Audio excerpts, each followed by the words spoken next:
Several months have been extremely difficult in this community, and I know there seems to be no end in sight as the coronavirus continues to explode throughout the state. However, I am extremely proud of how this community has stood together during this difficult time, and I'm honored to be a part of it. Unfortunately, during this time, we've still seen crime and violent crime harm people in this community, in this county. As many of you know, we are charging Jerron Limit with second-degree murder, first-degree assault, and 2 counts of armed criminal action after he shot and killed one young man and injured another during an altercation at the Galleria shopping mall. I'm thankful for the swift work performed by our law enforcement officials. I want to acknowledge what a tragic day this is. Limit took the life of 20-year-old Jaquan Steed. His family and friends are mourning, and I'm so sorry for their pain and loss. I also want to acknowledge that Mr. Limit himself is also young. He is 18. I know that his family too is struggling, and so there's no cause for celebration today. We have to do more in this community to stop gun violence among our young people before it occurs, because arrests and prosecutions don't bring anyone back. It's time we get serious about investing in solutions that work. Secondly, on Thursday, our office charged 2 Velda City police officers, Christopher Gage and Matthew Shans, for shooting and seriously wounding an individual following a traffic stop of a motor vehicle with expired temporary tags. The incident occurred on February 25th of this year. Our office has charged both officers with first-degree assault and armed criminal action. There's audio and video of this incident. We cannot release that audio and video as this investigation is still pending, and this is a charged case. This case was investigated by the St. Louis County Police Department and referred to our office on June 23rd. It's being prosecuted by the Conviction and Incident Review Unit, and this is an independent unit within our office, and I will now introduce to you the head of that unit, Dana Mulhauser. Good afternoon. My name is Dana Mulhauser, and I am the chief of our office's Conviction and Incident Review Unit. Mr. Bell founded this unit to further this office's already existing commitment to justice, professional ethics, integrity, and the protection of the rights of the citizens of St. Louis County. I came here 6 months ago to start this unit after spending 12 years as a trial attorney at the Civil Rights Division of the Justice Department in Washington, D.C. The vast majority of that time, I was a civil rights prosecutor specializing in prosecuting police excessive force cases, as well as hate crimes and human trafficking. I'm going to tell you a little bit about the Conviction and Incident Review Unit and what we do and how it works. We primarily do 2 different things. The first of those is that we review prior convictions to determine whether people who were convicted by this office are actually innocent or were convicted after deliberate misconduct by law enforcement. We have on our website an application that can be filled out by a person who believes that they were wrongfully convicted or by their family and their loved ones. We've already received more than 50 applications, and I anticipate receiving many more. We already supported our first wrongful conviction overturning, which was the overturning of the conviction of Larry Callanan, which happened early last month. The second thing that the unit does is to investigate and prosecute cases involving official misconduct, including police excessive force. Those cases come directly to my office, which is an independent, walled-off unit that answers only to Mr. Bell. We have also hired as our chief investigator a former FBI agent. I came here because I admire this office's commitment to justice, and I feel honored to participate in the same mission and work towards those same goals. Thank you. The following facts about the case are drawn from the publicly available probable cause statement, which we've handed out to you. The incident occurred after Defendant Gage and Defendant Shines smelled an odor of marijuana coming from the vehicle. Defendant Gage told the driver that they intended to search the car without probable cause and to arrest him if they found any marijuana. The driver then fled from the traffic stop in his motor vehicle.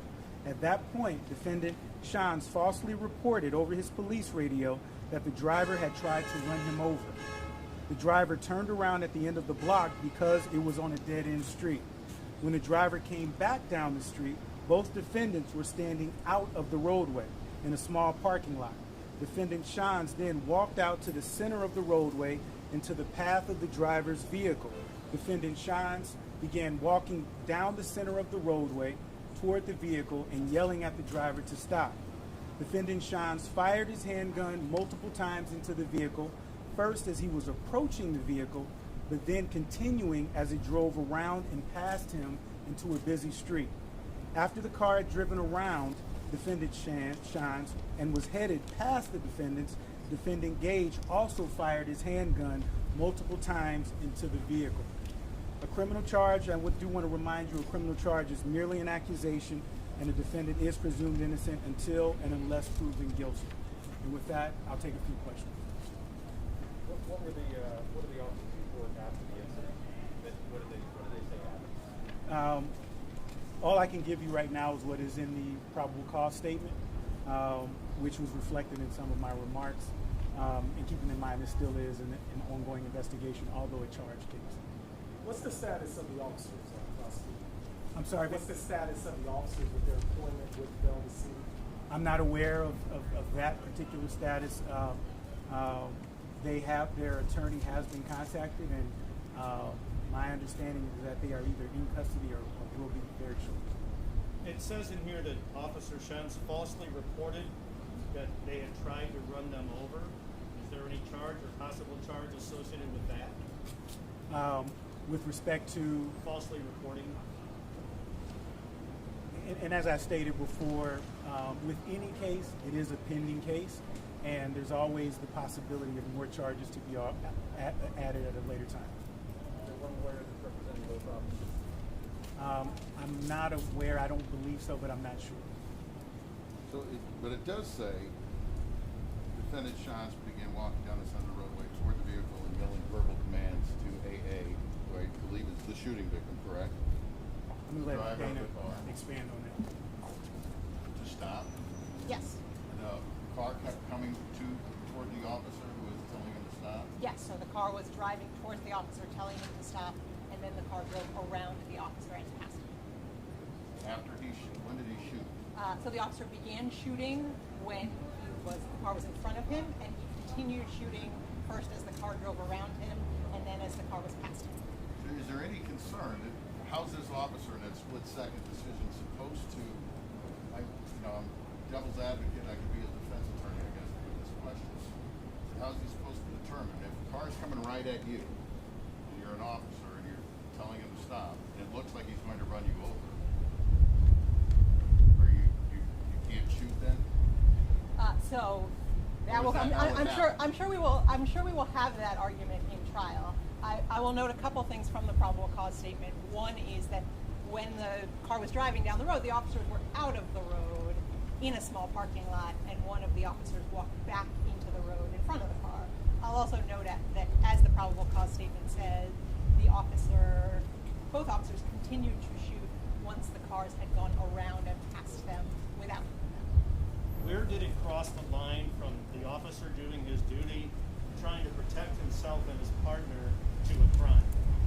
So that is a level of granularity that we can't get into here. I can say we put a lot of information in the probable cause statement because we think that gives a lot of context, but essentially the probable cause statement as a whole is the basis for the crime. There have been some prior cases involving officers shooting at cars, and as I recall, are they trained to step out of the path rather than shoot?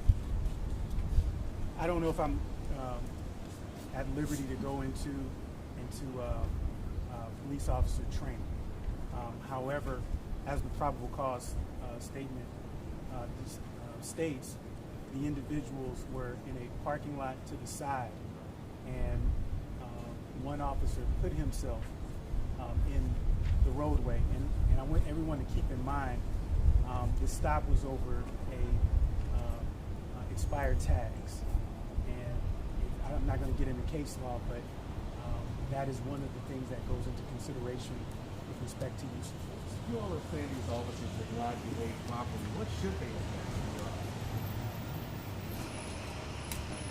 eyes? That's a conversation I'm not at liberty to go into at this point. But as far as the probable cause statement,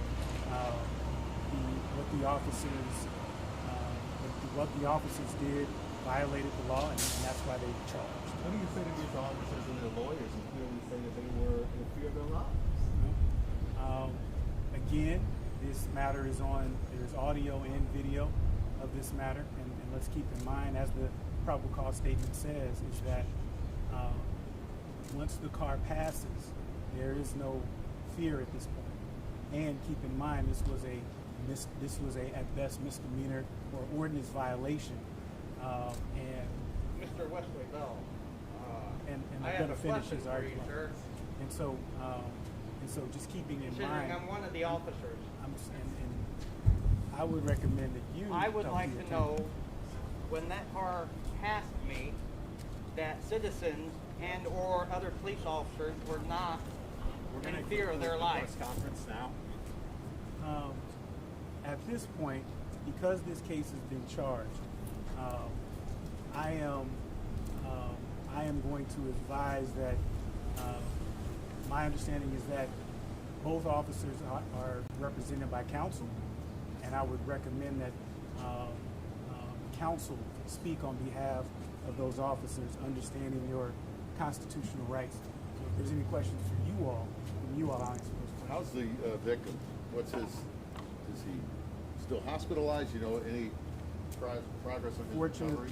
Fortunately, the victim was not critically or mortally wounded, and my understanding is that he is out of the hospital.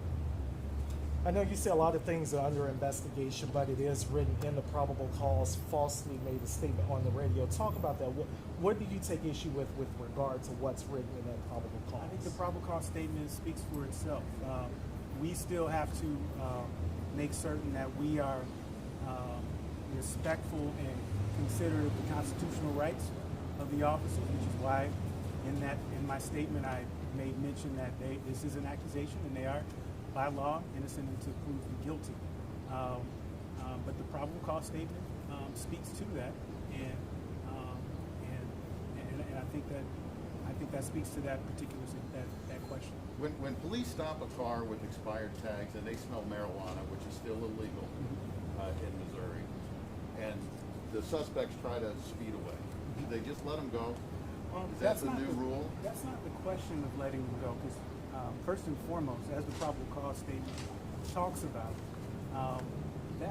the marijuana was not communicated to the defendants. What was communicated to the defendant was that this individual, that this officer was going to search the car without probable cause. And I included that in my statement to make sure that everyone had the context of what happened. That was not communicated. And keep in mind, the law is clear on when deadly force is appropriate, and this was an ordinance violation. This is a traffic ticket stop. And at this point, using deadly force in a situation like this, is not legal or justified. Is there? You have time for In reference to the mall shooting, have you established any connection between the suspect and the victim? Has there been any kind of, they knew each other? At this time, we don't. What we know is that there was an altercation between the two groups, and which resulted in the victim being killed, as well as another victim being shot. But it looks as though the second victim will be okay. No additional charges in that case? At this point, no. But as always, with pending investigation, that can always happen.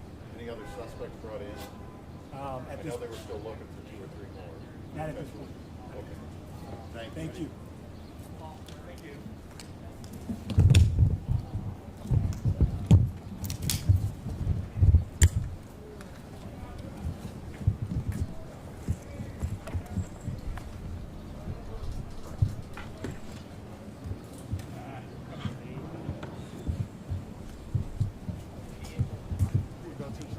I gave several.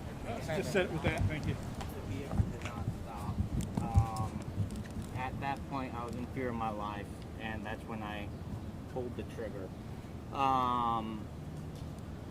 After the vehicle swerved after I shot. The vehicle swerved and avoided me, but my partner, the female that I got out of the vehicle, and this being at Jennings Station Road and West Florissant, numerous people, numerous stores, customers walking around. There's still a threat.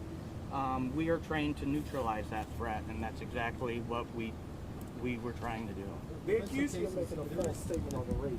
If you would, can you talk about that statement in the probable cause? That I do not know. There have been some cases involving police officers in cars and what you're trained to do with cars to action, like stepping on a person's I was advised or asked that same question when I was being interviewed by IA. They said, why didn't you turn around and run away? As a police officer, I'm not trained to turn around and run away. I'm trained to handle the situation. My partner was dealing with the driver, who is the one that took off from the scene. He was in the middle of the road. The driver, once he took off, I yelled at my partner to chase the vehicle. As I started to walk out into the road, I pushed the female aside because I didn't know what was going on. I got out into the road to see where the vehicle was heading. At which time I saw the vehicle turn around. Once the vehicle turned around, I yelled at my partner that the vehicle was coming back towards us. At that point, that's when I was giving several commands to the vehicle and to the driver, yelling, screaming to stop. At which point he didn't, and at which point I had to use deadly force to save my life to go home that night to my family. Do you know if he was struck at all by the gunfire? What I've heard on the news was that he was. I haven't heard anything. I don't know if they found anything in the vehicle. I know that I smelt marijuana, which gives us the ability to pull the driver and anyone else out of the vehicle. My partner saw marijuana sitting on the center console, which is plain sight view. So gives us the right to examine the vehicle further. So it's been 5 months. Looking back on that day, would you have done anything differently? You think you did everything? I would not have done anything differently. I've had several. I mean, over the 5 months, you that's all you do is think. I've been put on medical leave due to the PTSD of the shooting. It's really, I mean, both for my partner and I, it's really hurt us both. What's your partner's status? That I do not know. Have you ever been through anything like this before? I've worked for St. Louis City for 6 years in the 6th District. I have 10 years under my belt as a police officer. My partner has 10 years. So you have 20 years of experience on the street in North County. So, I mean, we've had a lot of close calls. Have you ever fired a weapon at a suspect before in your career? I have. In 2018, I was heading home from work in full uniform, and the driver that was driving behind me lost control of the vehicle, at which point was facing the opposite direction. I stepped out to make sure everyone was okay. That driver kicked it into gear and tried coming at me, at which point I fired my weapon. Prosecutor says this is an ordinance violation, and you just don't use deadly force when you're stopping someone for an ordinance violation. It's ordinance violation. One, the tag was expired. Two, the tag when I ran it didn't come up on file, meaning that the vehicle was not registered. So it was not. It was a good probable cause for me to stop the vehicle. Do you think this puts a chill on policing? A case like this? What's that? Do you think a case like this puts a chill on police work? I do. It's sad, really, if you ask me, that police officers are around the country are going through this. I mean, we did, I believe, everything by textbook. Have you surrendered and been processed? That's what I was here to do today before I found out that you guys were having a news conference. You're on your way in to do that. Yes, I am. Turn in yourself. So what turn message myself does in. these charges send to police in St. Louis County? I believe that it gives them more of a reason to think, you know, like, am I doing everything right before I do this, you know, and that millisecond can get an officer killed. What's your status right now? Are you going back to the officer? What's your status? Right now I do not know. I'm just taking it one day at a time. Have you been on leave since this? I've been on medical leave due to the PTSD, and Is that paid? it's 60% of my paycheck. When you walked up here, you said you had no idea Bell was even holding this. I didn't even know. I came up here, I parked my car there. I was told to come in, or I was supposed to meet someone, and I've got my money with me to make bail. It just is unfortunate what Wesley Bell had to say, and you know, there's two sides to a story, and I want everyone to realize that. And our side hasn't come out yet. Thank you. How do you All say right. your name? It's Matthew Sean. How old are you? I am 33. 33 years old. You say you had 10 years? 10 years, 10 years of service, along with my partner, 10 years of service. How long you been at Belda City? Belda City, 2018 of February. Did you have military experience before this? No military experience. 2.5 years at Belda City. Yeah, 2.5 years of military. Oh yeah, I love police work. I believe it's my calling, and unfortunate, you know, with these charges, you know, it's just something that you just have to go day by day, and you know, and work with it. The fight anymore. Yes, I will. Who's representing you in your charges? John Bohassan is representing me, and my partner, I'm not obligated to say. You know. What's the attorney's name? John Bohassan. How do you spell that? JOHNBOUS Hassan. HASIN. H-A-S-I. Yeah, All right. Let me move on. Thanks Thank for you. stopping with Thank you. How do I follow up with you? You got the number I'm going to text you on and you find too. It's 618-570-4660. That's my cell phone. Sean. Yes. All right. I appreciate you, it. Thank you. Thank you, guys. Thank you.